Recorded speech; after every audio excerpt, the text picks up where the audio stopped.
Welcome back to the Football Terrace, another episode of Straight Fact. I'm joined today by the man, the myth, the legend that is Hugh Wizzy. How you doing, bruv? Very well. Pleasure to be here. How you doing, Terry?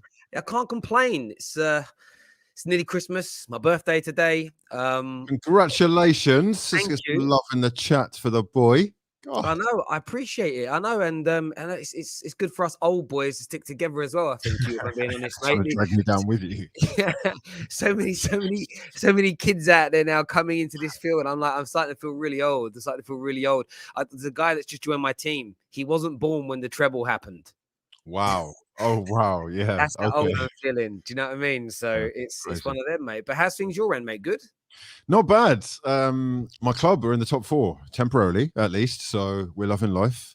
At least until you start reading the papers and hearing the news about football perhaps being temporarily slowed down or shut down. There's fixtures being postponed or cancelled all across the country. Cases of this thing keep rising, and yeah, it looks a little bit like we're heading towards a Christmas period which may well come undone. Premier League desperate to sort of keep things together. So fingers crossed, man, that we just have football, because it is going to be a strange repetition of something we had a year ago if we don't. I couldn't agree. I couldn't agree with you more. I look, everybody's health and safety always comes first. There's no doubt about it. But you know, I say this to a lot of people that maybe don't get it. Like, the Christmas fixture list is such a big part of, for me, the culture of Christmas for me in this country, if that makes sense. Like, Boxing Day, watching the football with my brothers is just something that's traditional. To lose that, it just takes a little bit of things. And some people say, football's all you care about. You've got to get a life. I don't think it's necessarily that. It's everything that surrounds it. And for me as well, it's my business. My business is football. If there's no football, I don't have any work. It's a bit like, if a builder's moaning that he's being rained off a building site, it's just the same difference for me. If there's no football, then it's damaging for me. So yeah, I hope they can get it sorted out. But first and foremost, the safety of everybody is going to be absolutely key, and that these clubs can kind of get things under control. And it looks like some games are going to go ahead this weekend, although they seem to be falling thick and fast. So you never quite know. I bet Chelsea wish they called last night off. Yes, drawing against Everton, more points dropped. That is now just 2 wins in their last 5 games. The draw against Manchester United, the defeat to West Ham, and now 2 more points dropped against Everton at home as well. Big result for Rafa, who seriously needs points. And, there is a sort of excuse with Chelsea because they do have a lot of players out. Lukaku, Hudson-Odoi, I think Chilwell, Havertz. There's just a whole bunch of players who've been going down or testing positive, unable to make that one yesterday. But look, all in all, it is another dent in the title aspirations of Chelsea, who have looked fantastic under Thomas Tuchel, but there are small little cracks beginning to appear. It's going to be interesting to see whether they can sort of keep the pace with the front two, who are, absolutely unrivaled right now in my eyes. Yeah, the cracks are definitely there. And the Chelsea were my picks to win the league. I really felt that I think because what they've done in the past as a club, they won the Champions League. They look so resolute at the back. And the way they start, up until these last maybe 6 or 7 games, they just look so balanced to me. But something seriously has gone wrong. And it's almost like you said, that these cracks have started to appear. It's how they respond to them, because I remember the Watford game. Thought, okay, poor performance. Well, I remember the Burnley game. Thought, okay, poor result. They'll bounce back. And then you get the Watford performance. You think, okay. Then the Man United one. You think, all right, well, it's 3 now. But the performances just haven't been there now for over a month. And Tuchel's got to be careful. I still think they can be in this title race. But you know what their owners like? It's tricky, man. Lukaku is a big investment that they've made, and having him out for so long is, maybe statistically he hasn't been that impressive, but he definitely gives them a focal point that they lack right now. A lot of people will say they look better going forward without him, but I've got to say that physically he's strong enough to attract the attention of 2 defenders, and that in itself helps the rest of his team. So I think we judge them when he's back, and yeah, for the integrity of the competition, or for the trio going for the title, it would be best if we could have him back sooner rather than later. However, until that happens, he is going to have to find another answer because they're not creating enough, they're not being clinical enough, and they're dropping a lot of points right now, and they can't afford to if they do want to win the title. Exactly, especially with City, especially, and Liverpool. Actually, I don't want to take nothing away from Liverpool. They both look like they could go on 10, 15 game winning streaks, and City are not too far away from that level of a winning streak already. So they're relentless, those two, and they just feel like they're back to their best of a couple of seasons ago. And you could find that Chelsea end up actually having on paper a good season.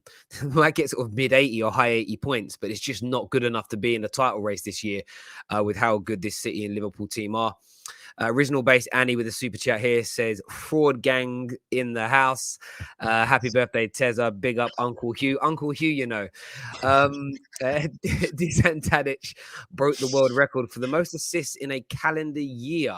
Well done, him. Congrats. Listen, I'm not taking nothing away, and I know some of them are in the Champions League, but it is the Eredivisie. It's there are a lot of players that done well in that league. Well, he didn't do that well in England, did he? So yeah, but well done to him for getting that award. Terry, the Chelsea fan. I've been called a Chelsea fan a lot on here this year because I predicted Chelsea to win the league. It's the plight I face having being so nice about all the teams I talk about most of the time. Even Arsenal I've been nice about recently. Big up Terry and the fraud lord Hugh. Hope you are both good. Yeah, a lot of the terrorists watch your stuff. To be fair, a lot of the terrorists watch your stuff. You're one of the names who've been mentioned maybe for the last 2 years. Get him on. I'm like, one day. Well, look, Terry and I go back quite a way now, and I'm sure we will collaborate on other stuff in the future. It's always good to see you shining, and yeah, I'll get involved. Hopefully we can do things like this on a more regular basis. I've got a question for you though, right? We're talking about Chelsea. Yeah. Chelsea and their title aspirations. Obviously your actual club, Manchester United, have a new man at the helm, a new style of play that they're going to be trying to attack with, and just a new direction that the club are potentially going in. Are you confident that, especially with the game in hand, but in general, that United can get top four? And what do you think of what you've seen of RANGNICK so far? I love everything RANGNICK said at the moment. So the way he the most standout thing to me was, we're not going to beg anyone to stay here. This is Man United. Almost imploring the club, the fans, the owners to remember who the hell we are in football. And I think we've lost that in the last decade. I'm liking that. I like his calmness. I like the fact I've got a manager with a little bit of charisma, someone who in a press conference, because that tells me that he can, if he's talking like that publicly, it gives me hope that he's keeping the players on side in the same way, with a little bit of gravitas to his voice and a little bit of get up and go. And equally, can he explain his system and tactics in a way in which that makes the players get it? So often under Ollie, our team and players look lost. In terms of the style of play, yeah, that opening 25, 30 minutes against Palace was great, but that's all we really have to go on, because since then we haven't been particularly good. But I am filled with a sense of confidence with the squad that we have. He can get us playing good enough football to qualify for the Champions League next year and finish inside the top four. Interestingly, Chelsea slipping up, I wouldn't mind it continuing, because it would be nice to maybe drag them into the top four race, right, and take them out of the title race, and it maybe makes an additional place possible. Because I look at Tottenham, and I think Tottenham are going to be dangerous under Conte. I don't think they're going to be anything to look at, but I think they're just going to grind out results. And Arsenal, Arsenal are still, for all the banter everyone gives them, you're there or thereabouts. And who knows? Now that Pierre-Emerick Aubameyang has been removed, there seems to be a little bounce again. You look probably the best you've looked all season the other night. So there's lots of teams sort of vying for it. But I am confident as a Man United fan. However, I'm more intrigued about what RALF does when he goes upstairs, as opposed to him as the manager, if that makes sense. Okay. Yeah, definitely. I've got to say, I thought Norwich, with a better side against United, probably deserved something from that one. However, time will tell. It's very early days. Let him have a window. Let him have some time to actually get the philosophy under their belt, get used to his instructions and whatnot. And yeah, I can't see that squad with the quality that's involved, both in terms of the first team and the bench, that are, I just don't see how it's possible for them not to finish in the top four. cream rises. There's too many quality individuals there for them not to be in and around it, and it would be a massive failure if you ask me if they didn't. Yeah, For I Arsenal, agree. I for no, Arsenal, yeah. the expectations are much lower. I'll be honest. They're overachieving beyond belief. The fact that they're actually there right now is sensational. Trust me, I'm loving it. But realistically, we have to take it with a pinch of salt and understand there are going to be bumps in this road. It's not the finished article just yet. He's got to add 2 or 3 special players. And the talk of Aubameyang leaving, with Arteta this morning confirming that he's not going to be involved or available for selection against Leeds United on Saturday tomorrow. If that does go ahead, that is, it leads me to think, like, if they were able to get him out in the January transfer window, fantastic. If they can't, which seems much more likely, then a summer move will benefit everybody. If anything, it's going to be difficult to get a replacement in January. I think that's the one reason why they wouldn't be able to do it that soon. But it feels a little bit like the club are ready to wash their hands of him. We've got an Ozil-esque situation or aura around the place right now with him. And the club, so far, have done okay without him. I know it's been one game, but he didn't start the Everton game and he had that chance in the 85th minute. Only had to really tap it past the keeper. It feels like that was his last moment, and potentially he might well have played his last game for Arsenal for a minute, if, especially as seems to be the case, Martinelli and co keep shining. But yeah, in terms of like realistic expectations, it's just the fact we're there, it's lovely. I'll take it.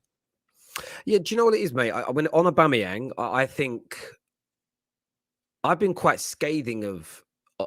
I'm quite harsh on all managers at times. I try not to pull even my own. I'm probably worse with Man United than anybody else. Arteta, I'm massive question marks over whether or not he's good enough for Arsenal Football Club. And people often think I'm digging at Arsenal, and I'm not. I'm saying you're Arsenal Football Club, and you should have one of the very best managers in the world. And I'm not sure if he's that. I'm not sure if he'll ever become that. But when it comes to the Aubameyang situation, it's a completely different thing for me. I think the way he's handled it is right. We did our Bet Victor show on Monday. A few people said, the airy, dirty linen in public, is it the right way to do things? My view and opinion on Aubameyang is the 2 or 3 disciplinary issues we know about are a tip of the iceberg. I think internally there'll be lots of different things. I think there'll be all sorts of shenanigans going on. And what I thought was really intriguing about your game against West Ham, your home form has been excellent this season anyway, but your team looked really together, like they were back in Mikel Arteta. And I think that was something Arsenal fans were looking for. What was that reaction going to be like? And I think Arteta should keep him away from the first team squad, keep him away from match days. And yeah, it's going to be hard because of the salary the owners have given him and the board have given him, but get him out of Arsenal as soon as possible, reinvest that money into a player that wants to be there. You might find a striker that on paper isn't as good as Aubameyang, but someone who wants to be there and is 100% dedicated is going to be better, if that makes sense. Like, and if you look at his goal scoring ratio this season and form, he hasn't been particularly good anyway. So I think it's been very well handled in this instance by Mikel Arteta. And of course, hindsight makes that very easy to say. But you just need to sort of stand your ground. I think letting him get back involved, I think, could have more of a detrimental effect. And as you say, Laka was fighting hard, looking like he was really playing with a bit between his teeth. Martinelli looks inspired at the moment. Why, barring a few games where he's going to get rested, there's no need at any point to drop him right now. He's a sensational young player, and who knows, this might trigger the likes of Saka and Saka especially to start scoring some more goals, giving him a bit more responsibility in terms of putting the ball in the back of the net. Your top 4 hopes, they're there. There's definitely hope, but I think, as a lot of you would say, sort of finish inside the top 6 from where you were last year in itself is still an achievement. And I think that's something Arsenal fans should still maintain and get almost, if you don't finish top 4, and I don't look at that as a massive disappointment from where you were last year, if you get where I'm coming from. I mean, totally. As far as the expectations for league finishes go, I say it's about right.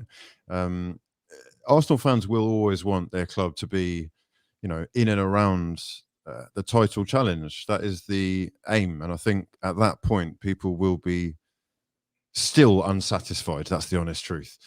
However, right now, it's a big turnaround going on. And there is clearly still deadwood or problem children that need to be sort of escorted out of the building before the bad apples ruin the whole basket. I've got a feeling that Aubameyang is still incredibly influential. He is quite a positive character. And a lot of fun, and the youngsters are going to look up to the guys who are earning the most money, who've been making the headlines and admittedly carrying the club for the last few years. So it would probably be a good idea to sort this out as quickly as possible, and or to try and integrate him back into the squad, which we have seen with Mikel Arteta and, for example, Granit Xhaka, who looked like he was going to be on his way out, but is obviously one of Arteta's favourites and is now looking like he's going to be again integral to what Arsenal do going forward.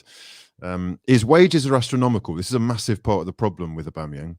I've got a feeling that, especially with the sort of situation that we're in life, that Arsenal, considering how much financially they've lost out on last year, would be more than willing to explore the possibility, at least, of saving themselves some money here.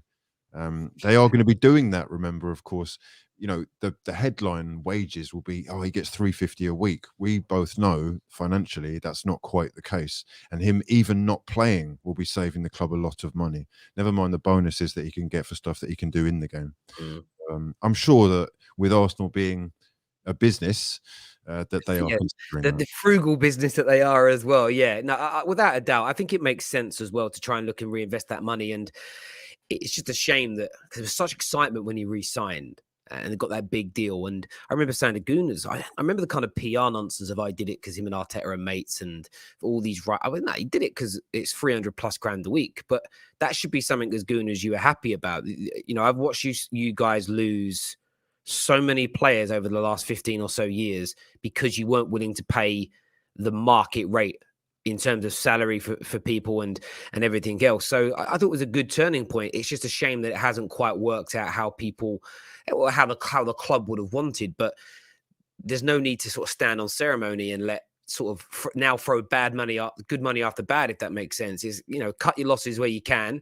I even think if you have to take a bit of a hit and the new club he goes to picks up 80% of his wages, it's still worthwhile doing from a club point of view and a harmonious point of view. I had a Jess on the show Wednesday. She her view was that she didn't think he's that influential in the dressing room, but I kind of agree more with you. I think that he will be. I think that he will have a lot of friends in that dressing room, and we've all worked in. You know, I know you've been about the block as much as I have, mate. And when you get that person in a work environment who doesn't really want to be there, they can just become a problem. They can just become a problem and a bit of a thorn in the side. And look, unless there's a miraculous turnaround in relationship, I do think he needs to move on. Got a question here for you, Hugh, that says, isn't Wenger the last coach Arsenal played full attacking football like under? Emery and Arteta are more Mourinho, Simeone than Pep and Klopp. Was Vieira a better option, in your opinion?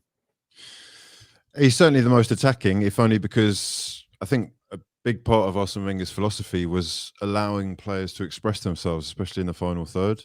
The less instructions or formulaic stuff to clutter your minds when you're trying to do the artistic side of the game or the creative side of the game, I think the better. So he was kind of lauded for the way that he allowed players to be themselves and just to have fun on the pitch. That did shine through in, you know, certain players and their styles, like Alexis Sanchez, for example, who, if you let him off the leash, was sensational at the start. The game's changed now. The game has really changed. Defensively, you need to be a lot more sure. And I guess the fundamentals of Arteta's game, and Emery's as well, has been structurally sorting out what's going on at the back. That is a massive part of where Arsenal were looking spineless, to use an overused phrase. We do have a whole new back five now. And the problem still remains that final third and the creativity or lack of it. I get the feeling that Mikel Arteta is slowly but surely sort of drilling in muscle memory patterns of play into these guys. And you're just starting to see the first signs of that now. It's going to take time, but what I do think happens as a result of having those sort of fundamental foundations in place is that once they become second nature, the rest should fall into place and give you a little bit more confidence to be a little bit more free going forward. So it remains to be seen, man. Arteta is so new to this that we are genuinely like working him out game by game. And I'm sure he's working out his new job game by game, learning and making mistakes on the job as well. People have got to be prepared for that. Yeah, Chris George here says, Terry, ask you, well, you're asking him, Chris, but I'll ask the question. Do you think Arteta is the right man to take you forward? Okay, look, I'll say this much, Terry, right? You know, this question of, is he the right manager? Is he the right man for the job? Is he the one? All of this, I find it a little bit frustrating, if only because there is always an argument for you to say, no, he is not the man for the job. And more to the point, every man in the job will end up leaving the job, right? Probably being sacked, even if you are Wenger. Yeah. Yeah. So we can always have this opinion that he's not the right guy. I will be proven right because you will see him being sacked. Congratulations. You've worked out how the game and life itself works, right? We're dealing with a situation on our hands right now where Mikel Arteta is being entrusted. He has got this young side into fourth in the Premier League. And regardless of whether you like the style of play, the performances, whether you think they've been good or not, all of the stuff that's been going on in the dressing room with the Ozils and whoever else we've needed to get out of the club, all of these things are sort of irrespective because we are fourth in the table right now. Yes, there are games in hand, but with a point or two away, we're going to be in and around the conversation. And people have just got to be a little bit more patient. Jumping out of the pram and saying, let's go and get another guy, is fine. There are probably almost definitely better tacticians out there. There are certainly more experienced coaches and managers out there. There are bigger names, you know, et cetera, who have incredible CVs and whatnot. I feel a little bit powerless at this stage because we asked for change, and I think it was the right time to get change after Wenger. We may not have gone the right direction with Emery, but we certainly weren't patient enough with him. We certainly didn't give him allowances for a lack of communication skills. And he's gone and proven that he is a quality manager yet again by winning the Europa League with Villarreal. Now, there is no way that anyone can convince me that he wouldn't or couldn't have done the same for Arsenal with one or two more tries. So I'm a little bit sort of hesitant to jump ship with Arteta because I cannot explain, if you look at all the details, the things that he has had to deal with since he's come on board. The list is extremely long and it just hasn't ended yet. This Aubameyang thing is going to cause yet another sort of, I don't want to say it's almost like a divide and conquer thing amongst the fan base, where a lot of people are going to be saying, this is our best player, most expensive striker, scores all the goals, carried us. How are we going to replace him? Are we ostracizing him? Is this, you know, like you said, hanging the dirty laundry out to dry and all this? Ultimately, as much as I have seen stuff in Arteta's style of play that I don't like, I've seen his man management rightly so called into question because he is just ostracizing man after man or isn't able to patch things up. I've seen lots of things that I could pick holes in, but what I have actually seen is he's got a backbone. He is quite ruthless. And that is something that if you'd asked Arsenal fans 4 years ago, they would have begged you for. Someone who could actually put their foot down and say, do you know what, Ozil, you got a bad back. Just go away then. I'm not hugging you and going to let you walk back in whenever you want and like it's some kind of holiday camp. No, this is strict business. If you're not 100% down to die or ride for the club, we don't really need you around here right now. So there is a little bit of me which really respects that. And because of where we are and the home record being so good, if they can switch that away from, maybe he'll start to win over a few people as well. Well, I hear you on that. I think, do you know what's interesting with me? Like, I have my opinion.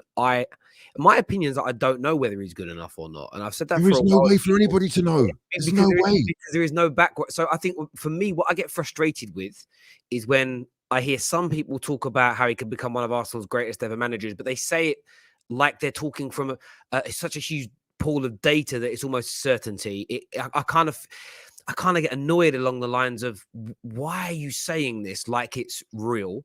But equally, to not recognize some of the progression frustrates me. Like I have Lee Gunner. We do a weekly show, another one of the Straight Facts podcasts, and I like Lee. You know, I don't like everything he says. I don't like every opinion that he's got. But he's sort of like, until we're winning titles again or challenging, I'm not happy. And I'm in between that, where I'm like, you do have to recognize the progression. So the fact that you look far more structured now as a team, especially at home, in terms of your shape, you're harder to break down, you're harder to penetrate. To not recognize that and go, that's a good thing, frustrates me. I had it with, but this is the way football fans have become, especially on socials. I had it with Ollie. So when people would say to me, there is no style, I'd say, well, there is. And they'd be like, see, you're an Ollie simp. I'm like, no, I'm just stating that there is something that we've improved on. And, you know, I remember at the beginning of this season, the same people that said there was no style said, Ronaldo's going to break our system down. But you said there was no system. So how can he break a system that didn't exist in the first place? It's almost, you know what you're saying earlier about people will put an opinion out to be right on it, and then they just wait. They'll wait. You know, in 12 years' time, if Arteta gets sacked after winning 5 Premier Leagues, they'll say, see, I told you he'd get sacked. Like, there's almost this element of kind of such polarization within people. It's fair to criticize Arteta when he gets things wrong, and it's right to praise him when he gets them right. I think where, like, Arsenal fans get a lot of stick online, and we have a few of these individuals that come on the terrace, is one of them came on after the Everton game and was like, I don't know where we go from here. I don't know what he's doing with this squad. I don't understand how we're trying to play. It's a shambles. I think he might have lost the dressing room.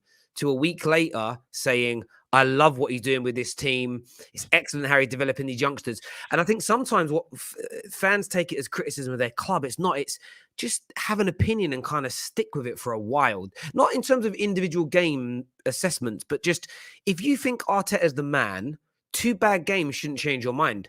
If you don't think he's good enough, I don't expect you to change your mind in a few games, but just be a little bit more in the middle. And Terry, look, there's no reason why someone can't be undecided about whether he's good enough yet.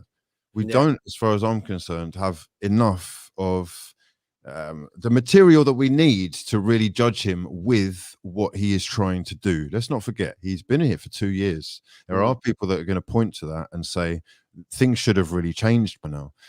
I would say to that, one, what were you realistically expecting? If you are expecting Arsenal to get a new manager and suddenly be challenging Manchester City and Liverpool, you are completely delusional, right? There's just no hope for you.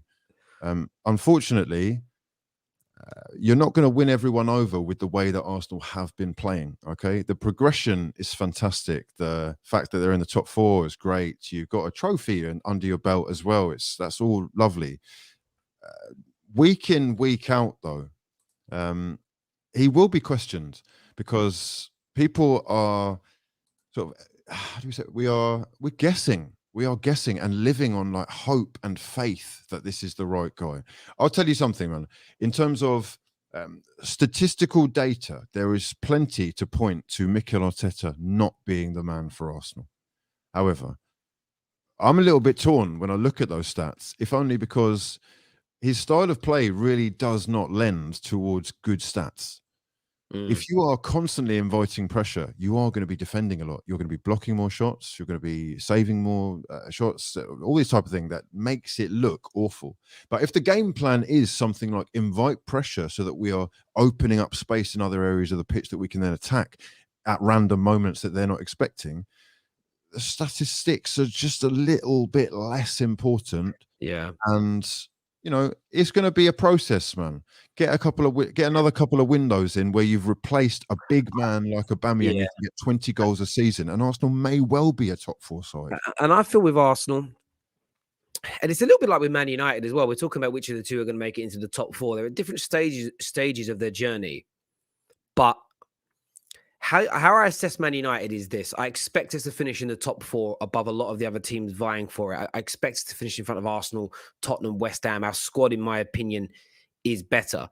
But equally, at the start of the season, I got goaded into saying we could be title challengers. And I said that I think we should challenge for the title.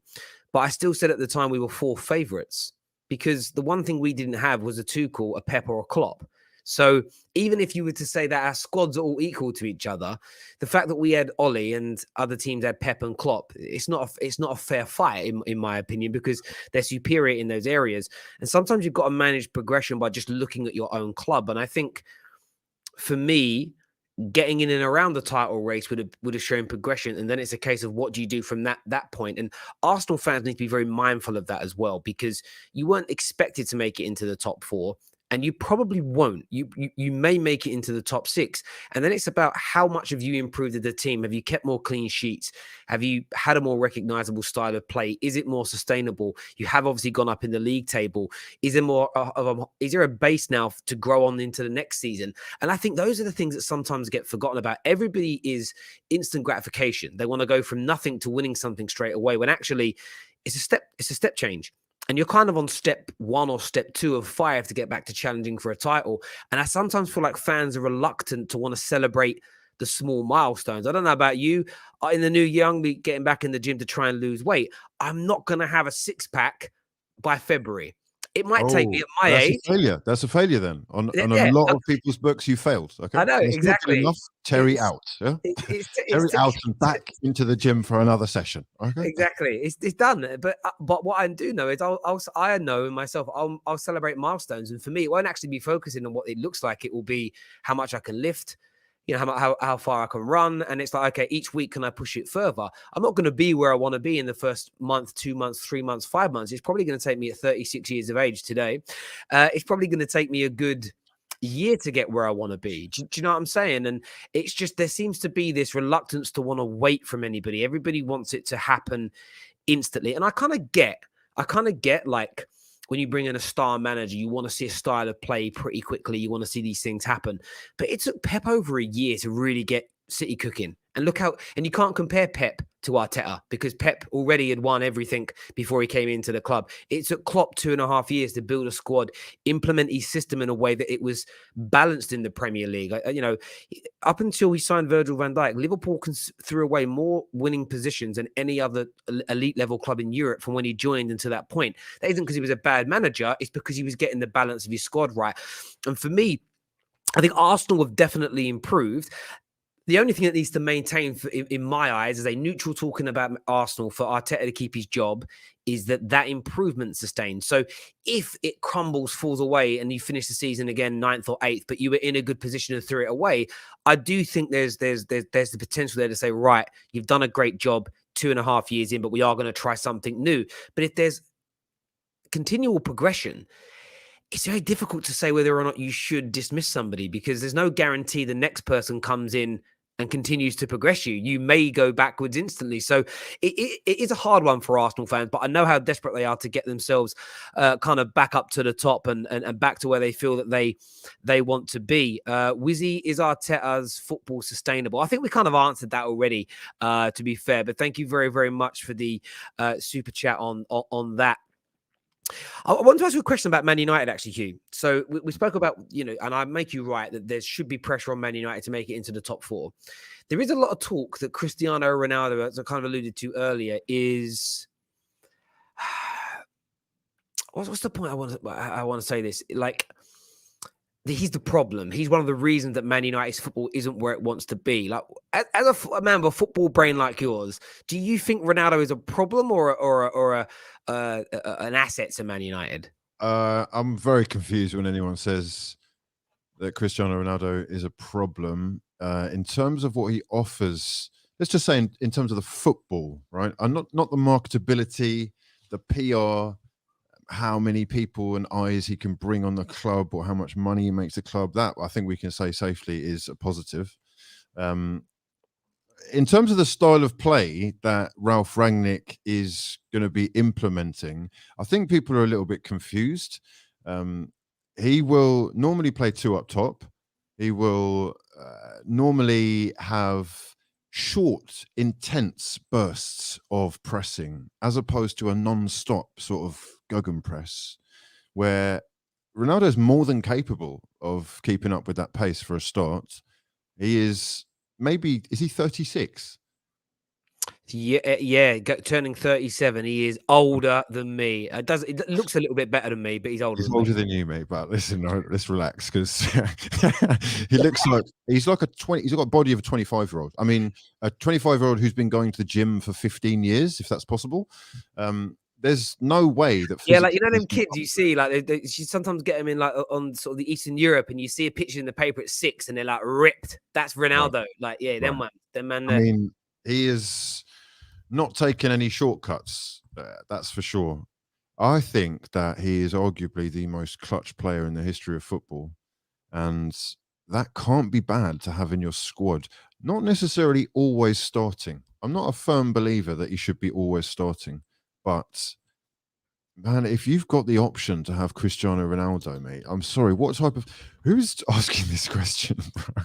Mate, no, listen. Cristiano Ronaldo at 36 is to this day scoring a goal a game in his career. Okay, everybody relax. Bruv. He's not going to be your problem. Bruv, it's one of those things to me with Man United fans. Me and KJ, one of my hosts and sort of a good friend of mine on the show and in life, we speak about this quite a bit. And you mentioned like how I am with Ralph since he's come in, and I'm just sort of, I'm happy with Ralph. I like what he's doing, but I take it as it's kind of, what I've learned to do with football is that my preference is not important.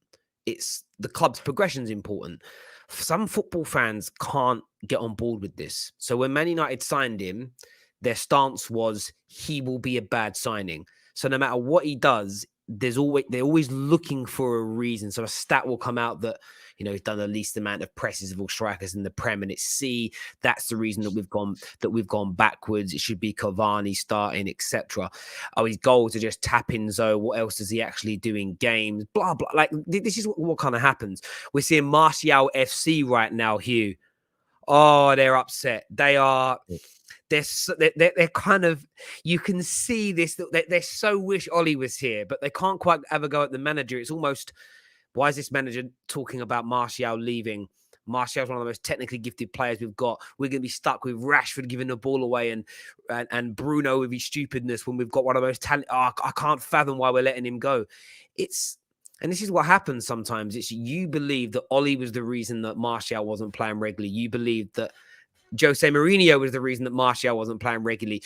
You thought that, you thought you thought it was everybody else. Maybe, just maybe, your favorite players are not as good as you think. And maybe, just maybe, the players you dislike are better than your opinion, than your opinion of them is. And I think sometimes football fans, you look at Granit Xhaka as an example of the Arsenal fan base.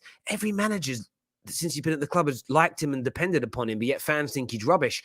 I've started to see more of a warming to him by a lot of people recently, because there's almost that realization of maybe we just don't know what we're looking at. Maybe as fans, like we are knowledgeable, but sometimes you've got to think if Ralph keeps not picking Martial and he picks Rashford, and that's sort of 3 managers running that have done that, surely you've got to look at your own opinion and maybe just say I was wrong, right? Or am I deluded to think? I don't know, Hugh. Maybe I'm wrong. I don't know. I don't get it. And that's why I think it's happening with Ronaldo. People are desperate for him to be the problem. And when Ralph came out and sort of said he can press, he will press, he's an asset to have, there was people jumping on. I don't know if you saw the article the Daily Mail put out. I know you do Paper Talk on your channel, by the way. By the way, everyone go check out Hugh Wizzy's channel. It's amazing. Where they were like, Ralph says he'd never sign Ronaldo. He's too old. And this was 6 years ago. And it's like, yeah, that's when he was being interviewed about the profile of player that RB Leipzig buy, not his personal preference around who he would buy and who he wouldn't. But people have been desperate for Ronaldo to be this problem. They've been desperate to see Bruno get dropped, desperate for Rashford to be sold on. And so far, only a few weeks in, none of that's really happening. The usual suspects, the best players under Ollie, the best players that performed under Jose are still getting the game time, and it's really triggering them. And I think people have just got to learn to drop their preferences and maybe listen to someone like Ralf Rangnick that really does understand football, Yeah, I totally agree. And with regards to Martial, when he turned up and scored that goal against Liverpool, everyone thought, wow, we've got another, potentially Henry from Monaco. It's not turned out like that. He has fallen well short of expectations, and I can see him moving to a Newcastle or a West Ham shortly. I really can. Maybe his links with Lyon are actually accelerating the rate at which Rangnick is sort of not hanging him out to dry, but just opening up the conversation, you know? Mate, I agree with you. I think he's technically got lots of ability. I was saying the other day, he needs a Lingard-esque move. He needs to go to a team that nobody plays low block against. He needs to go to a team where he's the star man. He needs to go to a team where there's no competition. And there's so much more to sport and life than your talent.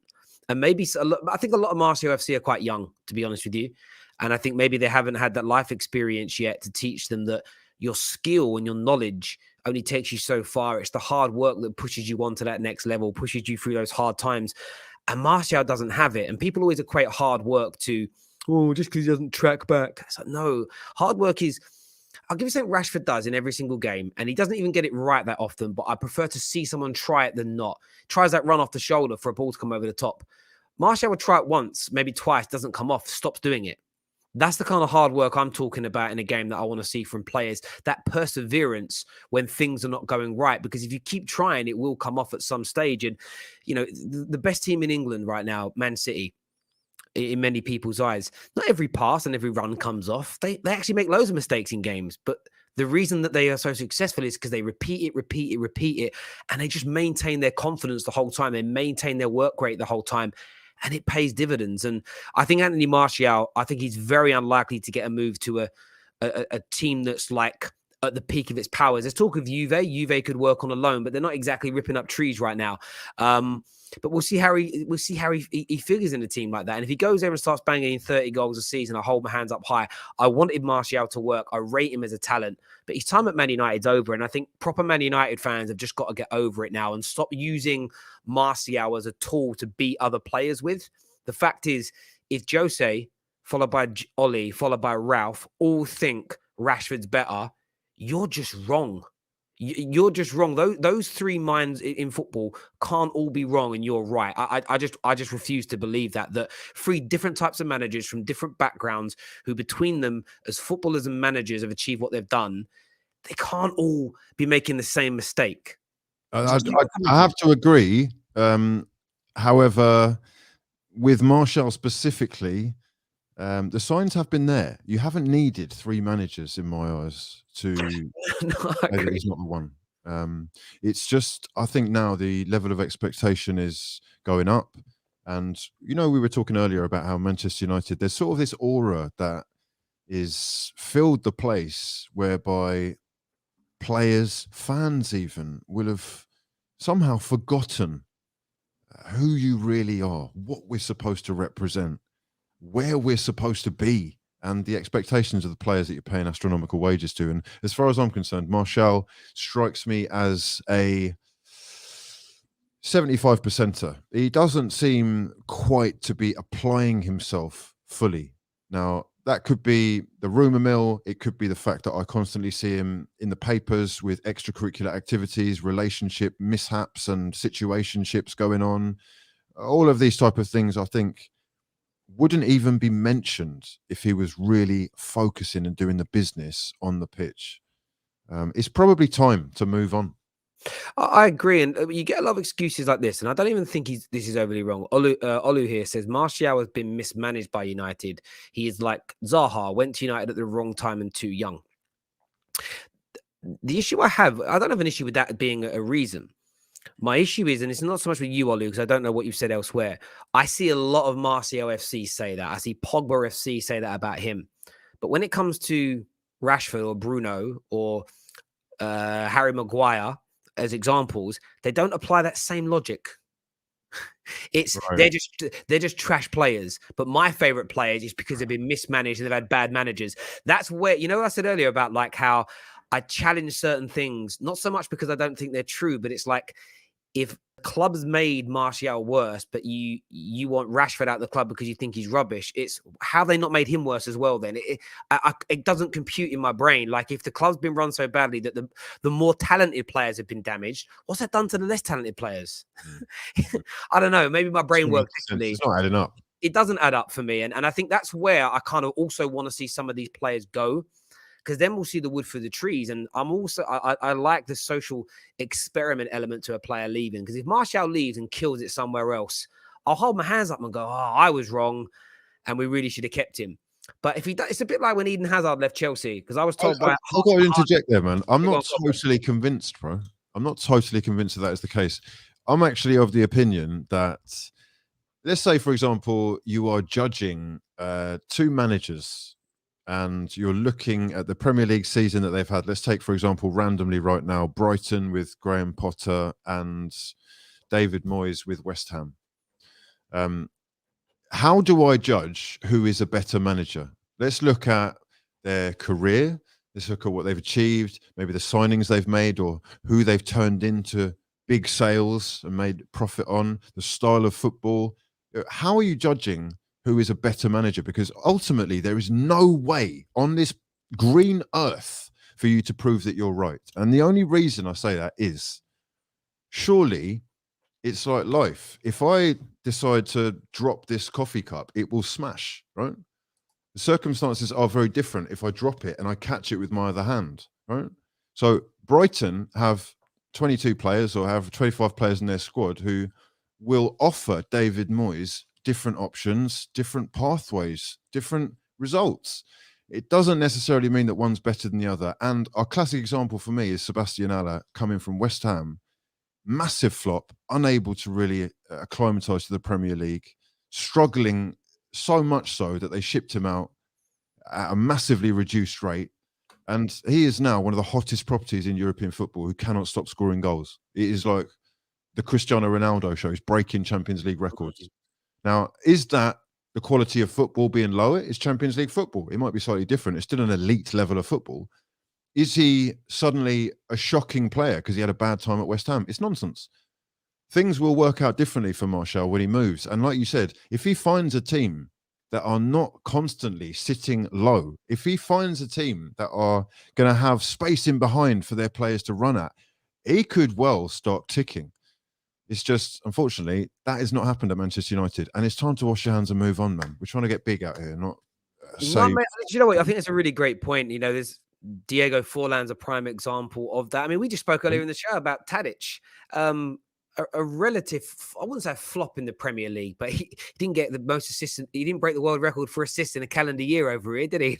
But then, yeah, it is what it is there. As a question, it says, will you pounce on Tuchel if Chelsea sack him? As in for Arsenal manager or for Manchester United manager? Is that what we're saying? Or as in, what am I going to try and date him? I don't know. Row. No, Tuchel isn't my cup of tea, to be fair. So I like my men with hair, is what I'm saying. So, and he's thinning a bit. Look, I think Tuchel's a brilliant manager. The problem with Chelsea is, and I say problem in, it's a good thing for others. I said this last night. If Man United catch Chelsea and drag them into a top 4 race and not a title race, and he doesn't win the Champions League, Tuchel gets sacked. So he could be available in the summer if he doesn't improve things now. That's the heritage of Roman's Chelsea for me. It's an interesting one with Tuchel because him being at Chelsea does have quite a lot of similarity to his time at PSG, where he is reportedly fallen out with some of the bigger names. And he said that it was just so problematic. There were stars that he was having to deal with their entourage at training. And, you know, it became this sort of, if I want to get something out of my players, I'm going to have to go through 3 of his friends, or, you know, it's just nonsense. He strikes me as, I know it sounds very sort of much of a generalization because he's German, but he's a technician. He is, everything is about precision. And, you know, if we are doing things properly, it will work. One of the problems that I do see with him going forward is a little bit like, I don't want to say like Arteta, but ultimately in the final third, going forward, they're not as confident. They don't really want as much of the ball. And I went to the City game at Stamford Bridge and they got absolutely dominated. They still could have got something from the game, still had chances, very few and far between those. So if they're not clinical with those chances, they will struggle. And to me, City proved that they were a level ahead with how comfortable they are on the ball, how much time they want on the ball, the amount of chances they created. And it's a different style, but I do see people getting slightly frustrated because, you know, they've nearly scored, I think they've scored 40 goals this season in the league, but you wouldn't think it. with the style that they play a lot of the time. No, I hear you on that, and I just think that I don't think he's getting on well with the squad. I think Tuchel's done a brilliant job since he's been there. It's just the nature of Chelsea, and it's something that I used to dislike as a football fan. But I was living in, I think me and you were probably both in this little world of, our managers have been here decades. That's how it should be done. Conveyor belt manager approach is wrong, but Chelsea just they have a winning formula with it, and I think it's especially as someone said yesterday on our show that Chelsea haven't backed him. I'm like, their squad was already immense. And this is the interesting thing, how people start to like twist their story. So a lot of Chelsea fans were like, oh, it actually appeared like we only kind of like we were buying players for Tuchel before Tuchel even arrived. Now it's like, no, he's never been backed. But they did drop nearly £100 million on a striker. That's gargantuan. I mean, that's huge for me. So he has been backed. They gave him the one other signing, I think it was, with what's his name? Saul. So that hasn't worked out, has it? Oh, wow. Arguably one of the worst Chelsea loanees of all time so far. Anyway, I I'm in two minds with Chelsea right now. I've got to be honest, but it's ridiculous to say that their squad wasn't already a title-winning side, or had the potential to be. They are always under Tuchel, in my eyes, going to do better in knockout football over the long run. Anyway, they're set up with his style perfectly to be incredibly difficult to beat over 90 minutes, and the likelihood is they will win more trophies with him. I don't think that will be the league just yet, though. So the other thing, man, is with these, we, like you said, we've been through decades where we have had a consistent figure at the top. I'm convinced those days are long gone, and there is now a need for you to have this conveyor belt approach that Chelsea have gone. Managerial merry-go-round. If you get it wrong, you're out on your ear ASAP, basically. Because first and foremost, top players are much more difficult to replace than managers. It is okay for you to say, oh, we've got a problem in the dressing room. Most of the problems are going to be the players and what they're being asked of, or what's being asked of them by the managers. Maybe we live in unfortunate times as well, where it's just easier for the manager to be sacked than for me to get rid of 3 or 4 players. But I'm convinced going forward that the successful sides in world football will have a 2, 3, 4 max year period for managers. I agree. I think there's two things at play.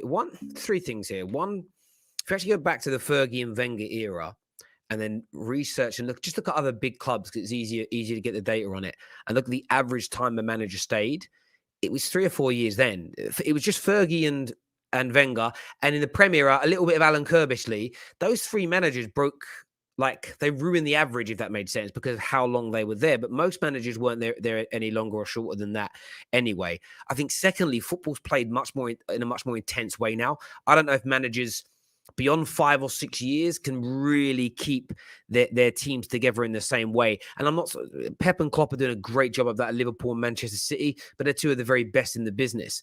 And then on top of that, you're right. Like, modern day football has changed. You need to have I've spoken a lot about Man United getting back to the Fergie era, where we're like run well, etc. And people are like, you can have a Fergie era again, but it's a club plan rather than a manager's plan. And that's where Man United went wrong with their first 4 appointments after Fergie. We gave all the power to the manager and let them run the club in their own image. And then we'd sack the manager and start completely again from scratch with the new guy, which meant every manager's a rebuild. That's just unsustainable in football, because every other club is, you bring in a head coach to manage the system and the process that you've got. Imagine a business, every time it gets rid of a manager, goes, right, we're going to get rid of all our plans, all our processes, all our sales ledgers, and start again every time. You'd never do it. You bring in someone to go, this is what our business does and is. We're bringing you in to run it in the way which we want you to run it. And Chelsea have got that now down. I think City, although they've stuck with Pep for a while, they have that. Then City are not going to fall off the edge of it. Will they be as good without Pep? I don't think so. But are they going to fall off the edge of a cliff and suddenly start coming 8th in the league without Pep? Probably not, in my opinion.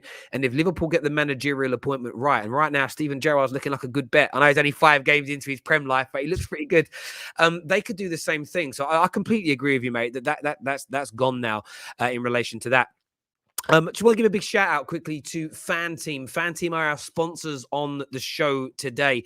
Now, I know a lot of you fancy yourself as proper football, not football fantasists, that's the wrong word, football fantasy fans. And they are launching something that goes live today in a few hours, which is called the World Cup of Fantasy Football. The link is in the live comment section and down below. There's also a blog in the description to take you through it in a little bit more detail. When you click on the link, you'll go through to this holding page here.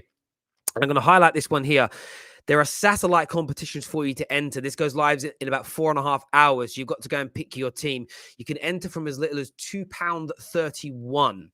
Now, if you go into this and then you qualify for each round. And then on Boxing Day, the World Cup of Fantasy Football starts. Now, if you win this, if you're as good at fantasy football as you say you are, there's a £500,000 prize pool with £100,000 going to the overall winner. And as I say, you could enter for £2.30. It works out at £2.31 because it's in euros. It's converted into pounds. So go and check that all out if you enjoy a little bit of fantasy football. We're going to be working with Fan Team a lot over the next 2 to 3 months as they're launching a brand new fantasy football game, the Second Chance season. For anyone who's kind of messed up their fantasy football team this year, they're doing a Second Chance launch on the 14th of January as well. And we'll be bringing that to you, free entry as well. And we'll be bringing that to you. Again, that's also another £100,000 prize pool for free entry as well. So go check all that out now. All the information is in the links below. This is a weird question. Not a weird question. This is original base Annie. He says, Hugh, what's your thoughts on people who call Sir Alex Ferguson overrated?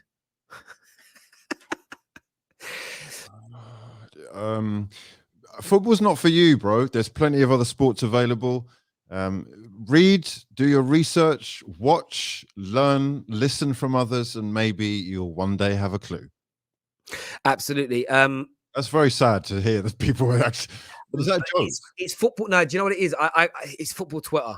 There's every day on football Twitter is a take. Do you know what I mean? Fergie was overrated, or this person wasn't very good. So I'll tell you why you should rate Fergie, right? You go and look at what he did with Aberdeen. Yeah, bro.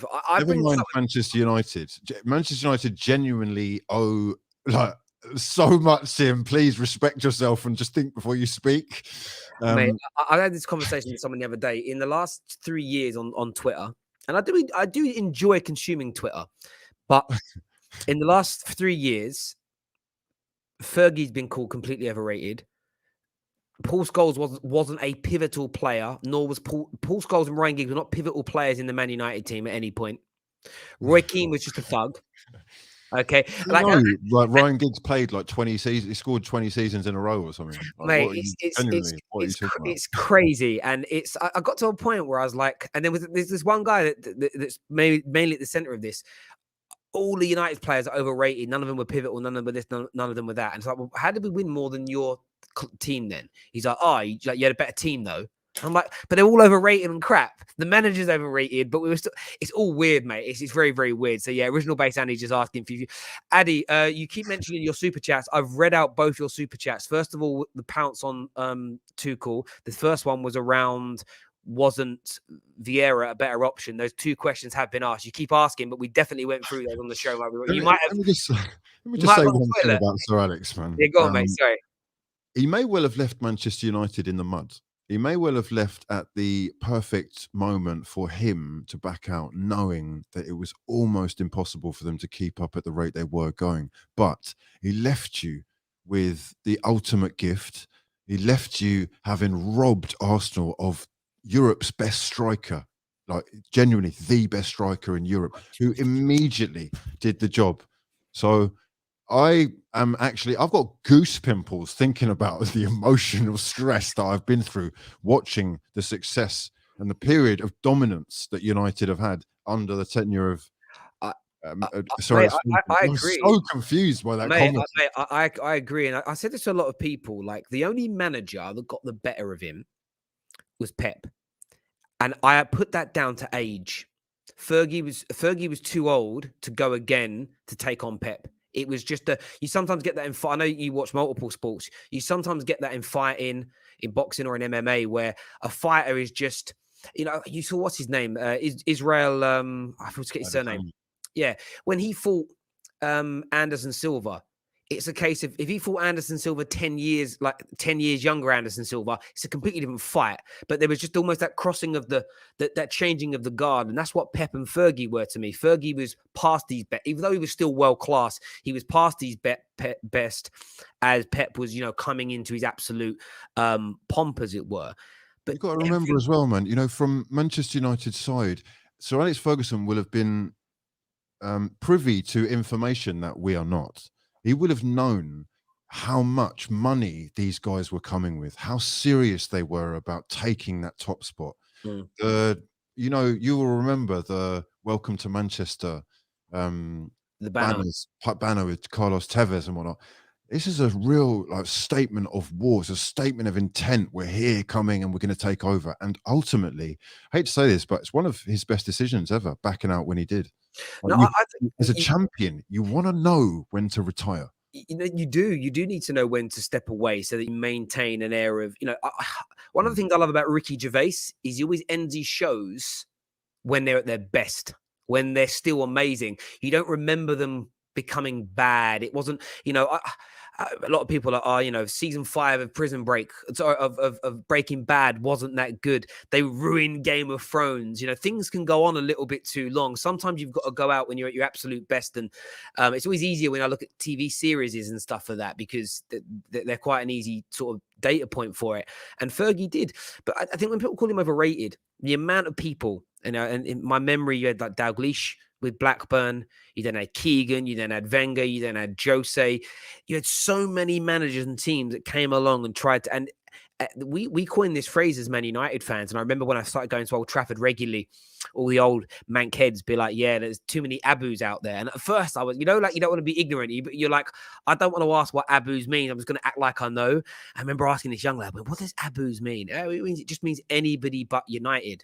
And they were talking about how when Newcastle started challenging us, everybody became a Newcastle fan. Like, everybody became an Arsenal fan to a degree. Of course, Spurs fans didn't, but everybody wanted us to lose. And that was because Fergie beat everyone that was in his way, that was in his path. And maybe that's one of the reasons why we don't necessarily get, our players don't get the kind of individual acclaim that some Arsenal players and Chelsea players do, because everybody was just so... my club ruined everybody's childhood at one point. Every one of them, my era, got their childhood ruined at some point. Even the teams that beat us to titles, we still came out on top. And Fergie was the linchpin for that. And I always remember one of the things Pep said in an interview about Fergie when they said, what's the most impressive?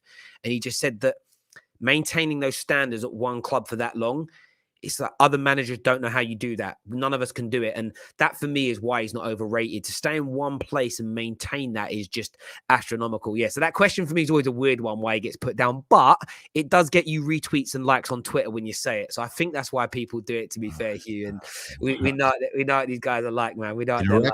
So. Okay. Yeah, I do a show on it now. I do a show called Hot Takes, where we just kind of read out... certain tweets. I've got my little tweets. I've got my little voice changer, so I can just. That's how I hear it, Hugh. That's how I hear it, bro. Like when I read some of these tweets, I'm like, you haven't just said that, have you? Wow, it's crazy. But yes, Fergie did choose Moyes. He did make mistakes, Fergie. We're not saying that he didn't get things wrong. But there we go. It is what it is. It is what it is. But yeah, a lot of interesting takes out there. A lot of interesting takes. Indeed. There we go.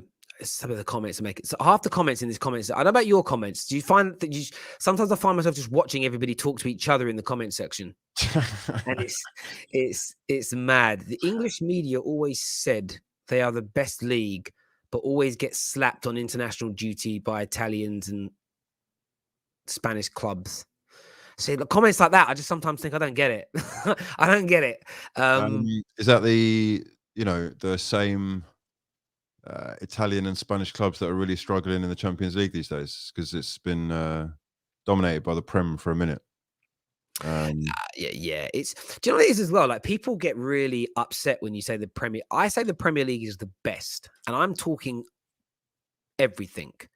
And the biggest reason is we get the most views. Like, more people watch us than the other leagues. We must therefore be more attractive. And people get really triggered by it. No, I prefer this league. I'm like, yeah, but it's not about what you prefer. Like, I've always said it. My favorite singer is Lamar. I know he ain't the best, though. 50-50. Yeah, man. He's Oh, no way. I love his music. I'd say about his music, especially the stuff he's released since he left Sony. It's a little bit more independent. I quite like it. He's my favorite, but I know he ain't the best. Does that make sense? Like, I know he's not better than Michael Jackson, but some people are like, well, I prefer this league. I'm like, bro, but 20 people watch it. It's not better. It's your favorite, but it ain't better. But again, personal preference. People love to be, my opinion matters more. It's a different league as well. It's so drastically different to any other league in world football, really, that, you know, it is probably the most attractive of all of them, if only because of the names, the shine, the money involved means that we are treated to a quality product most of the time. I say there are still things that I have issues with, but I do understand why other people would prefer other leagues. If you're a certain way inclined, Serie A could be the one for you. Liga is slightly more chaotic and less, defensive, if you like. So I can see why people would prefer others, but Premier League football is taking football to the next level. That is just the facts. The physicality of the game, the pace of the game, the money involved in the game. You cannot compete with any of those things. And that's why I guess we're finding now the best managers are just clogging up the league and making it so incredibly competitive and fun to watch, I guess. No, mate, I couldn't agree. I couldn't agree with you more. I've got one here for you, mate. I've got a take for you here. I've got a take for you. I'm sorry to give you. This might give you goosebumps again.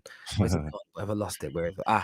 I'm a Liverpool fan, and Fergie is the GOAT, but Scholes is overrated. He used to be underrated, but after Gerrard retired, suddenly he became the best, but wasn't even the best even at Man United when he was playing.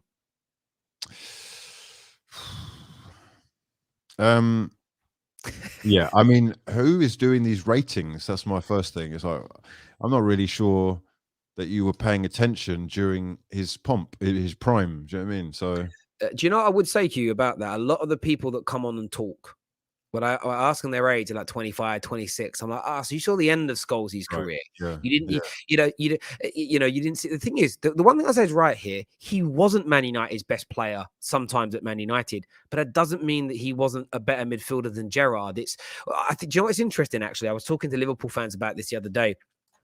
When you have one or two star players, it's very easy for them to stand out. Paul Scholes' problem was he was never the poster boy of Man United. And that was mainly through choice. It was always Beckham or somebody else that was kind of the front and center star. You only got to look at Mo Salah. Mo Salah has not been put up by Liverpool fans until this season as being their star. Where I felt in the Klopp era, he's always been their best player. And I've always kind of stand him in that way and said, I think Mo Salah is the guy. As great as Van Dijk and Trent and others have been, for me, Mo Salah is that individual.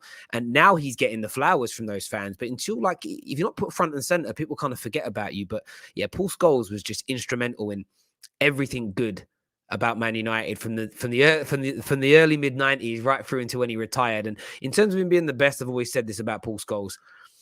Age for age, pound for pound, he was still dominating Premier League midfields and winning league titles at like 38, 39 years of age. Came back, didn't he? Came back and still went and did it, and was doing that with people like Tom Cleverley next to him. So for me, it just shows the levels that he was able to get to. But thank you very much for that comment. It means a great deal. Hugh, it's been a pleasure, mate. It's been an absolute pleasure, and definitely got to do it again. A big shout out again to our title sponsors today, Fan Team. Please go check out the links in the live comment section and in the description below.